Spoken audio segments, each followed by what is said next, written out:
Hello, this may be a 2 or 3 part series. I'm Net Steeler, and I'm going to try and get through this one as fast as I can and still be somewhat literate. Excuse my voice, this is what I sound like, but I'd rather use my voice than an AI voice because I hate AI. We're going to die AI. So, Frank Drake came up with this equation back in the 1970s, and Carl Sagan signed off on it, and it is absolute baloney. And we'll get into that right now. But for those that don't want to play along, I'll go ahead and spoil the ending. Right now, there may not be any other life forms in our whole galaxy, human life forms, I mean. Not microbial life. Christ, microbial life grows on the outside of the International Space Station. But the possibility of life on other galaxies are slim, but not none. We'll get into that because it doesn't matter how many stars are out there.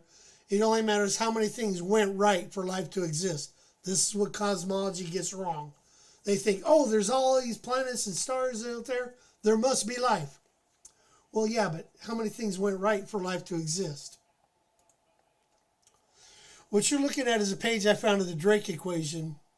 And the Drake equation is the one on the bottom. We'll get into the one on the top in a few minutes here. And this is an explanation of what the Drake equation entails. And if you look down on the first set of formulas that have been filled out, there's a number of 23.1. That's saying that in our galaxy, there's 23.1 habitable planets. And I say there's even less than that.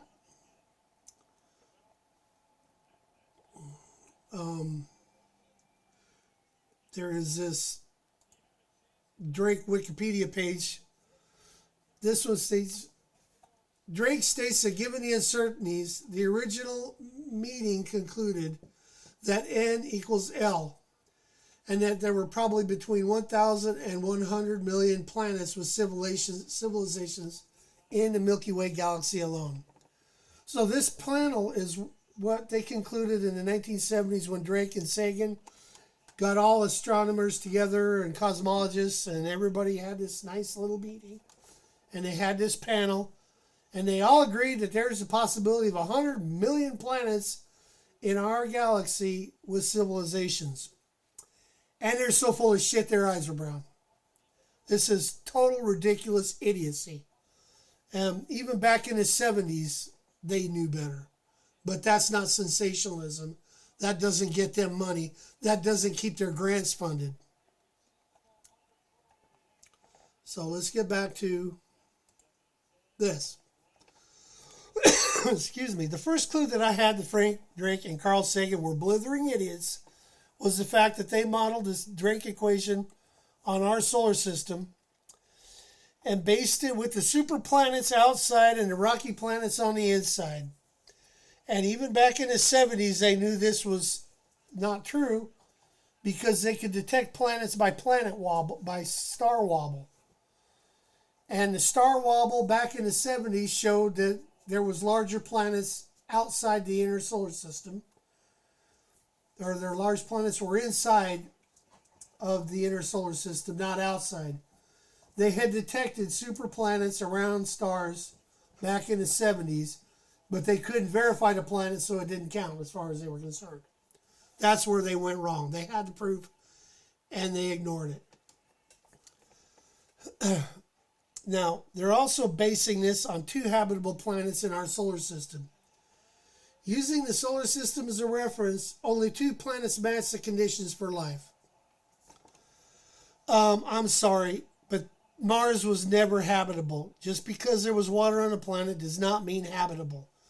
While it is possible there was aliens terraformed Mars and had built a city there, that does not mean habitable.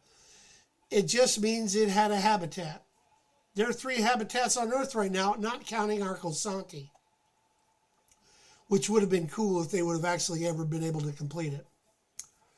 So right now, I care less if you think I'm the idiot here, or Carl and Frank were smarter than me, or if they were the idiots. I don't care to show all the idiocy that they published. Yes, they had papers published on all this, but how much did they research and how much did underclassmen contribute to the work? One thing is certain. Even though transit cosmology did not exist in their time, star wobble technology was sufficient to prove that most suns had hot Jupiters close in the habitable zone. Just as in cosmology today, they refer to even consider that, and it would make the Drake equation moot even before it was published. So back to this Drake and Segar pick. So as I unpack the Drake here, you need to know it's already been replaced by the Segar equation up top. So yay, I get to refute two equations in one with one video. Now Drake says the number of detectable civilizations equals rate of star formation times star with planets times number of planets suitable for life. And we can stop right there. As star formation is not a constant, and if the galaxy had a current gamma ray burst or worse, a quasar spewing gas out of the center, it basically shuts down star formation and it raises the temperature of the galaxy to the point where star formation shuts down. This has already been proven by visualizing other galaxies where they're having gamma ray bursts or they're having basically quasars spewing out gases. They heat up the galaxy and star formation shuts down. We already know this. A gamma ray burst does it over a short timeline, but a quasar does it for millions of years. And it is thought that the Milky Way was dying to this exact same thing.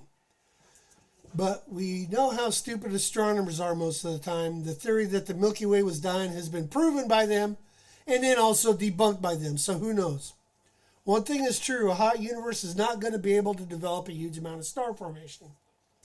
And while the pillars of life in the Milky Way right now are building new stars, it has been confirmed that it is not as much as the Drake equation predicts, which means it's not even 7 per year being done all over, because it's probably 7 every 100 years being born in the pillars. I don't know. I don't have that information. I forgot to look for it. My bad. A better equation would be 5% of all stars have the possibility to have a habitable planet. In a nutshell, it is a better equation to say 5% of all stars have the possibility to have a habitable planet. I'll show the math in the next video I do. But now let's equate that to 1,000 other things that have to go right for a planet to develop life. Those chances are 1 billion to 1, maybe even 1 trillion to 1.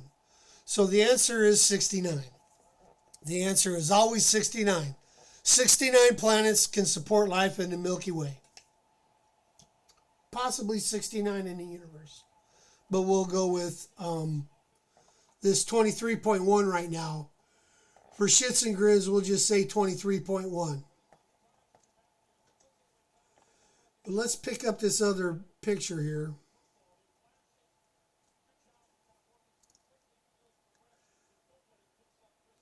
And I can't remember what I did with it, so let's search this way.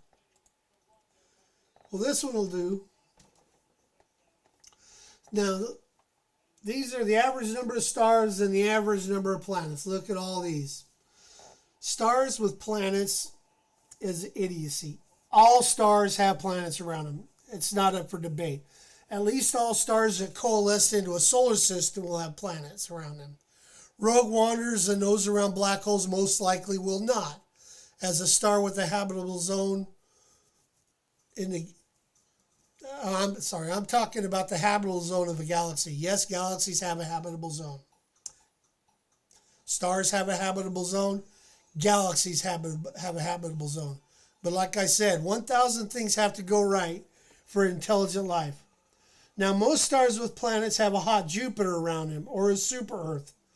This was not only a fact in the 70s when star wobble was first observed, it is even truer now that the transit method has shown how many stars have large planets close in. Some even closer than Mercury is to our sun. Most of them even closer than Mercury is to our sun. By now, over 6,000 planets have been discovered around other stars. The astronomers are now drooling over one. There is a specific planet out there that has water and is in the habitable zone. And wow, so we finally have a water world out there in the habitable zone. But there are no radio signals coming from that area of space. No proof that the planet has any of the other 999 things that need to go right for life. No proof other than we found a water world. Hey, maybe that's where Star Trek Voyager, or the Star Trek Voyage Home movie, had the probe come from. If you remember that probe that came to check on the whales, maybe that water world is where that probe came from. We know nothing. So in this last part, I covered two things. How many stars have planets, and how many planets may have suitable life. 1 in 6,000, not even close. Remember, there are many variables that Earth has that all planets need to have, and that'll be addressed at another time. Excuse me. Yeah, I got a frog in my throat.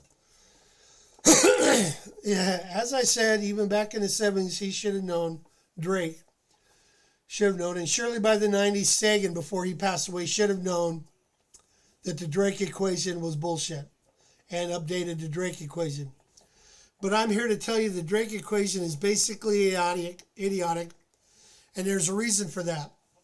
The number one reason the Drake equation is wrong is that it's based on 2 habitable planets in our solar system. And I don't care what anybody says. I don't care what Elon says. I don't care what Neil Dumbass Tyson says. Mars was never a habitable planet. Even though there looks like structures were there looks like there might have been a city there, being terraformed does not mean it was habitable. And if there's anybody ever on Mars to build anything, it's because they terraformed it and left because the beginnings of life could not take hold. It really is just that simple. So let's take this Drake equation. And it's accurate enough right here.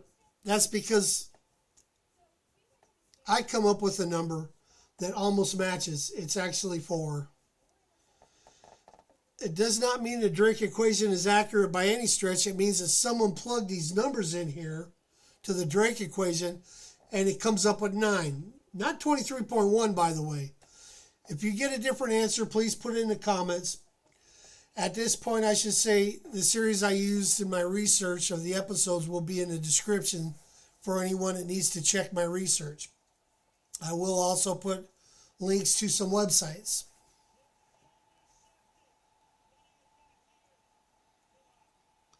I don't know where that is right now, so I can't show it.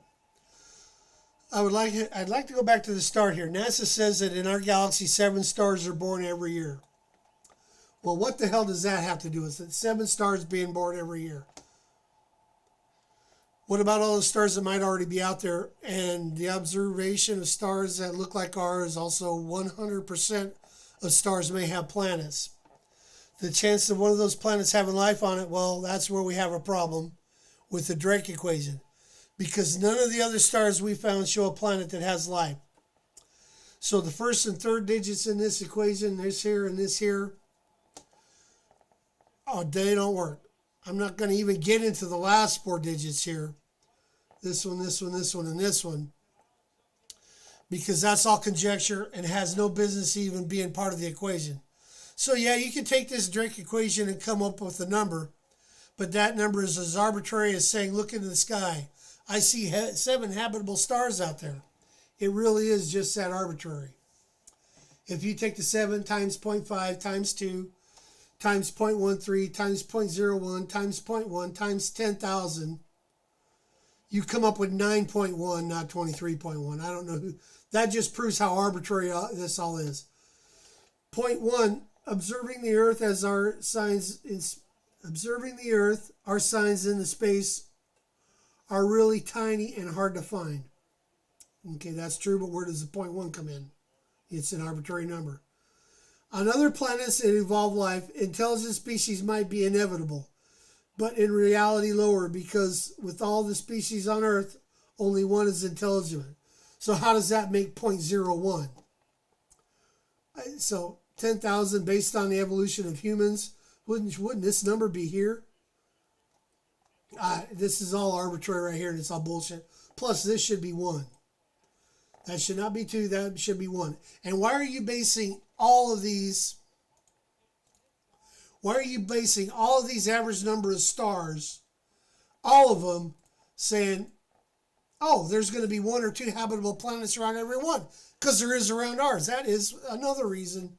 That is the main reason Drake really is idiocy. So we're going to go no further with Drake. Right now we're going to go into the Segar equation. I implore anyone that still thinks the equation has any validity, excuse me, that's where I said speak with, anyway, anyone that thinks the Drake equation has any validity, just do the research. I'm talking about for yourself, do the research, and you will see what I saw. Not a chance.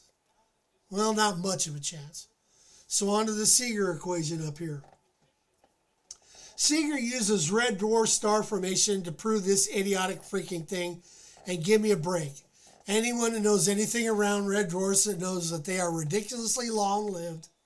I mean, they live trillions of years, maybe more. We don't know. We know they possibly live at least 1 trillion, if not more, into the trillions of years. So this equation states the number of inhabited planets equals number of red dwarfs times quiet red dwarfs that are detected times transitioning planets. But wait, did they say quiet red dwarfs? Let's see if we can find that Segar equation. Here it is, Drake and Segar. Segar is on the bottom this time. Now, there's the number of red dwarfs times quiet red dwarfs planets detectable. So now you're saying they need to detect planets, red dwarfs detectable with planets. So why would you even have this NX if the FQ is actually what you're looking for? So that blows this equation out altogether, because we don't care about the number of red dwarfs. Remember, red dwarfs make up 80%. Oh, there's Drake, by the way. But let's go back to... Oh, I don't have it here. Hold on a sec. I can find it.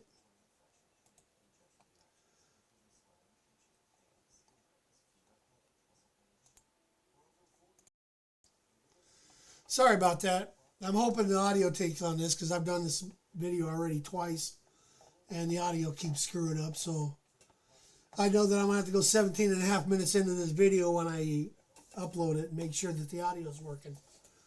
These are all the red dwarfs in the universe. These are all M-class red dwarfs, then there's K-class, then there's G-class, then there's F-class suns,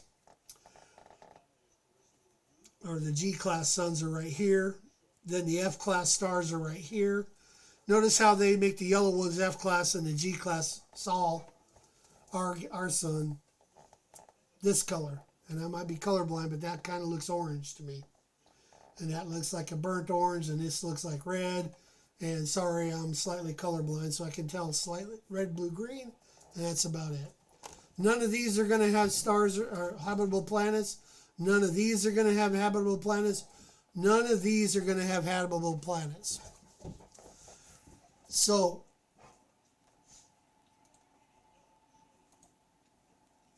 when we look at the updated Drake equation right here, they're talking about red dwarfs that are quiet. Stop with the red dwarfs. Life cannot exist around a red dwarf. Sorry, Spock. It's not happening. So live long and prosper on another planet. I do encourage you to do your own research again here and come back at this point if you don't believe me.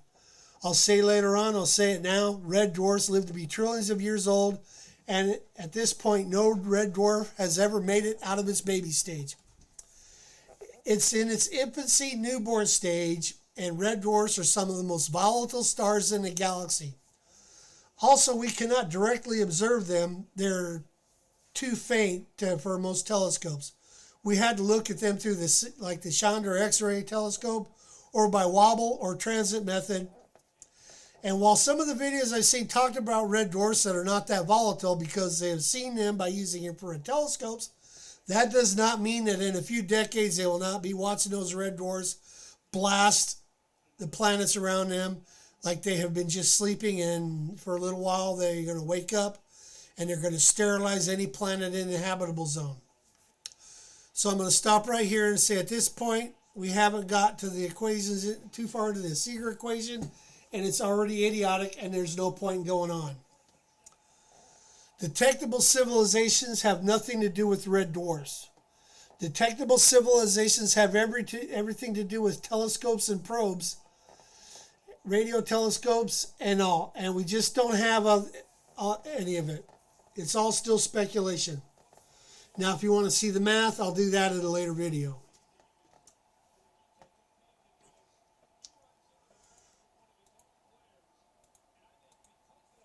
And where did I put this one? Back to here. As you can see by this picture, it shows how many red dwarfs are in the galaxy. And this circle right here, suffice to say, is all that we have for a chance of life being on around any other stars. And I believe most of these are not even going to be there either. And I can explain that in the next video too. Right now I'm just going to explain that this little area right here, 5% of all the stars, this is about 5%, somewhere in here, of all the stars in the galaxy are where there might be possibly a habitable planet that develops intelligent life. While this might not explain the Segar equation or the Drake equation to anyone's satisfaction, just understand that there is nothing in either of these equations that actually has any bearing on how many habitable planets are in a given galaxy. For instance, the Sombrero galaxy, I'm pretty sure, has no habitable planets because everything in the Sombrero galaxy has been blown to the outer reaches. And as I've already said, there has to be a habitable zone in a galaxy for life to grow in the habitable zone of a star. And it's just not happening in the Sombrero galaxy. Finally, if the Drake equation or the Segar equation had any basis in reality, then we would not have a Fermi Paradox. And somehow, someway, somewhere, we would have detected a radio signal. Because if a gamma ray burst can be detected from 500 million light years away, and a star quake can be detected from 50 million light years away, I'll get into that one later, then we would be able to detect a radio wave from any distance in our own galaxy that had been put out, say, in the last 100 million years. And that is from the other side of the galaxy. And in the last few million years, one put out from our side of the galaxy, it would have gotten here by now. The fact that there are none just shows the Fermi Paradox is indeed a paradox. And if that were as many habitable planets out there, we would have heard from one by now. Screw you, Epic Games. On this video, I'll put in the description, will explain for anyone watching to a much better satisfaction the videos that I used to come up with this. But here I go. The fact is, no red dwarf that has ever burst into light has died out. No red dwarf that has been born since the beginning of time, be it 13.5 billion years possibly, or even if it was 27 billion years, more probably, not a damn one red dwarf has even gotten to young age. They're all still alive. They're all still like babies. Every red dwarf is a volatile brat that shows a temper tantrum at least every month, if not every week, and sometimes every day.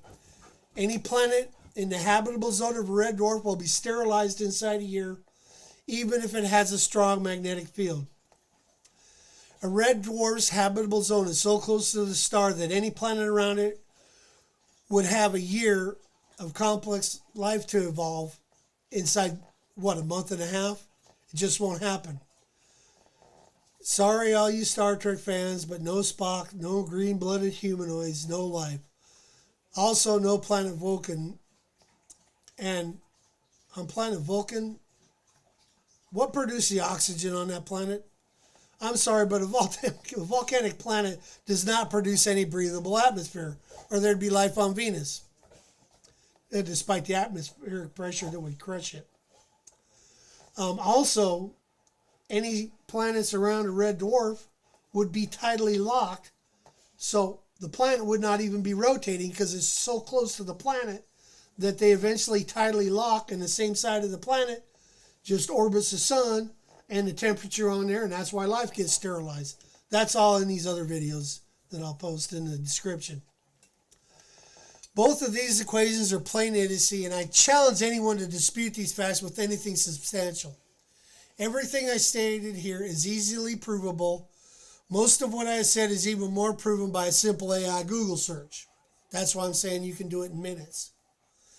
If you made it this far, thank you for watching. I hope anyone watching this just does a few hours of research, and in some cases a few minutes of a Google AI search, and find out the facts for yourselves. For now, don't like, don't share, don't subscribe, don't care. Good night.